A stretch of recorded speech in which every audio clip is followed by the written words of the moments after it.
Somalis are not terrorizing this nation. We are helping it thrive. Somalis have always seen themselves as a fabric of this nation. So not only are we not going anywhere,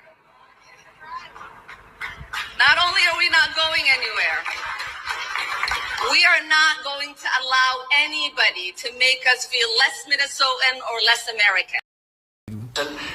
Who I can't even believe is a congressperson, between her and Ilhan Omar and the group. You know, I met the head of Somalia. Did you know that?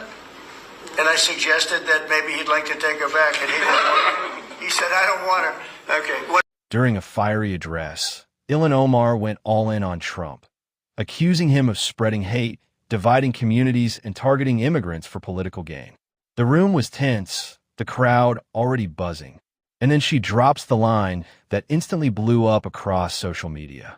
She says that in some ways, Somalia treats its people with more dignity, more humanity, than what she sees in the United States under Trump's influence. And Trump? You already know he wasn't going to stay quiet. Asked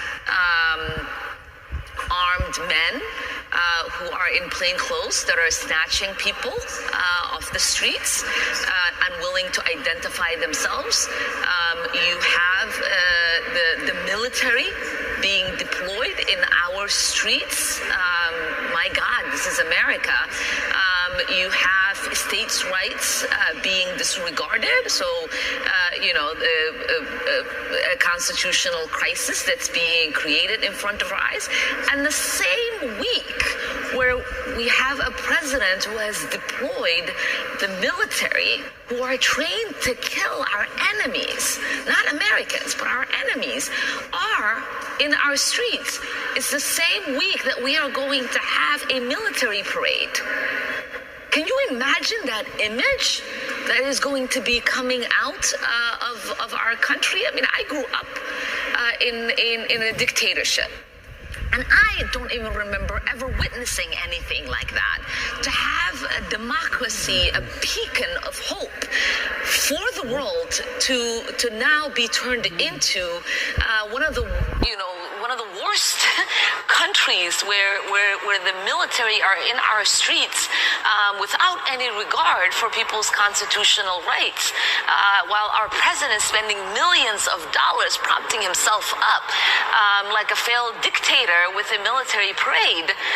It is really shocking, and it should be a wake-up call for all Americans to say this is not the country we were born in. This is not the country we believe in. This is not the country our founding fathers imagined.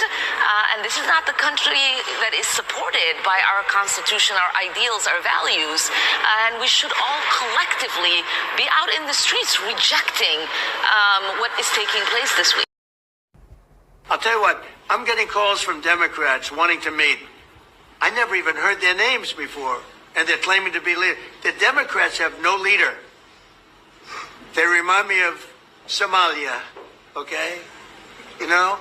And I met the president of Somalia. I told him about the problem he's got. I said, you have somebody from Somalia who's telling us how to run our country. She's from Somalia. He said, would you like to take her back? He said, no, I don't want her. Okay, you know who I'm talking about.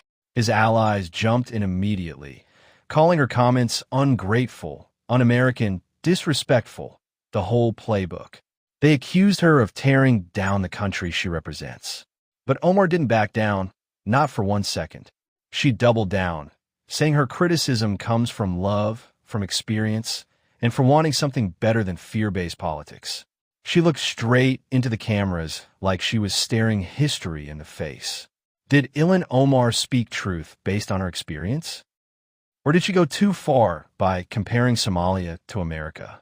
Drop your thoughts in the comments. I want to hear from everyone on this one. If you're new to the channel, hit that like button, subscribe, and turn on notifications, because political moments like this, we break them down raw, real, and with zero filters. More coming soon. Stay locked in.